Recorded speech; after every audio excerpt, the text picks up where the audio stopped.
been having this, we've been having this spiritual warfare class at a church, and it's not very fun to learn about that kind of stuff. Everybody has struggles, everybody has problems, and when kind of the orthodox view of angels and demons and influences is that everybody gets a demon and everybody gets an angel on your right, demon on your left. Maybe some variance because of the way the brain works with artistically minded or left brain people versus right brain hemisphere dominant people. But one thing that's a truth that's hard to swallow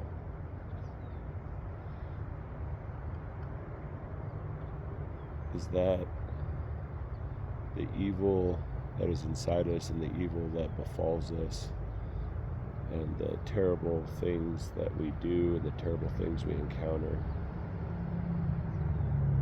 are all used by God and are all given to us by God.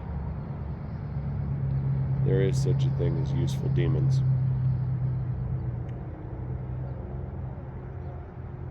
And that's a hard truth. I struggle with a lot of things. Basically every one of the 7 deadly sins. If I'm completely honest. It's a miracle I haven't died or killed myself yet, honestly. It's not a miracle. It's allowed by God. Anyways. Yeah, just the idea that we are being refined in a crucible.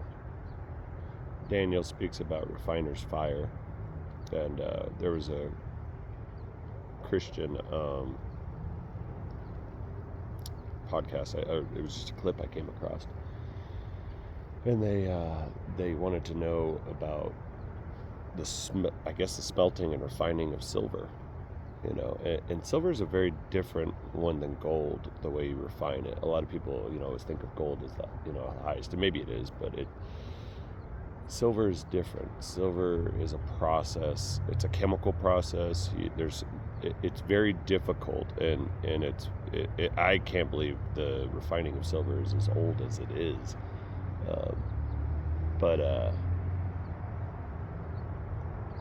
They were asking the refiner, he had finally gotten to, the purification process and was, burning it away. He says you have to be careful because, at a certain point you're just burning away all your silver and they said, well, he's like, and there's this point where the impurities are gone and what you have pure silver.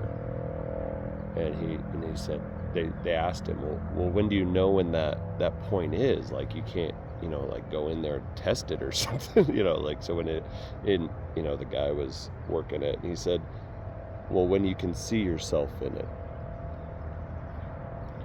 There's a lot there, that God is refining us until he can see his image inside of us.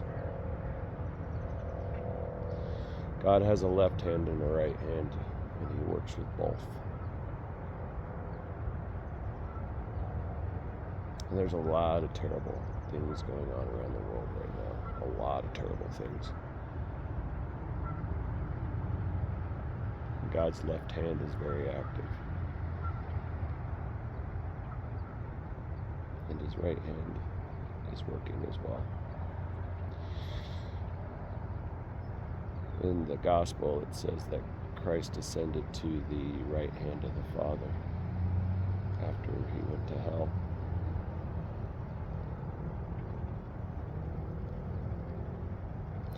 In Job, God has a conversation with the devil.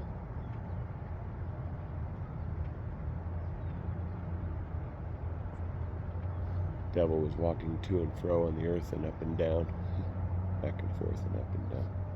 Well, to and fro. I don't know. Anyways, might be something there, and he didn't even come across Job.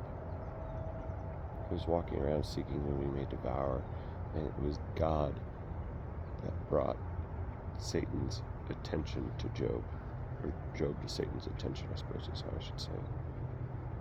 He said, "Have you considered my man Job?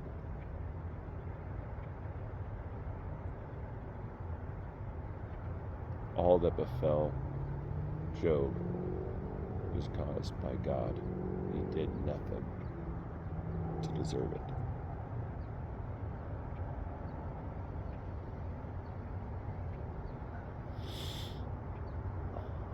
We are God's to do with what he pleases and wishes. And we can fight against that and try to ego our way out of that and think that, no, I can fight against God. Our ego is so strong, and it is paper thin and weak.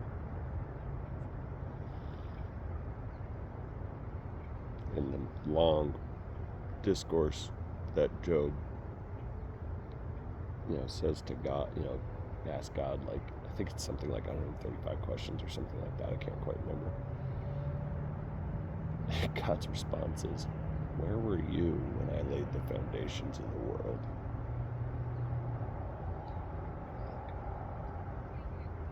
Like, who are you to question me,